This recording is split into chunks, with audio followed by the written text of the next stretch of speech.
வணக்கம் நண்பர்களே, இந்த வீடியோவில் பஞ்சாயத்து அப்ரூவல் சைட்டை பற்றி பார்க்க போகிறேங்க. இந்த சைட் அமைஞ்ச லொக்கேஷன் கோயம்புத்தூர் பெரியநாய்க்கம்பாளையத்தில் அமைஞ்சிருக்குங்க. பெரியநாய்க்கம்பாளையம் பஸ் ஸ்டாப்லேருந்து 1.5 கிலோமீட்டரில் இந்த சைட் அமைஞ்சிருக்குங்க.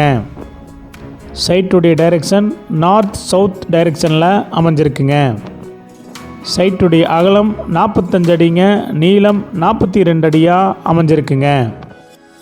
இந்த சைட் 23 அடி ரோட்டு மேலே அமைஞ்சிருக்குங்க. மொத்தம் 4.33 சென்ட்டாக அமைஞ்சிருக்குங்க. ஒரு சென்ட்டுடைய விலை 6.5 லட்சங்க, சிறிது குறைக்கப்படும். இந்த சைட் உங்களுக்கு பிடிச்சிருந்தா கீழே இருக்கிற நம்பருக்கு கால் பண்ணுங்கள், விசிட் பண்ணுங்கள். தேங்க்யூ.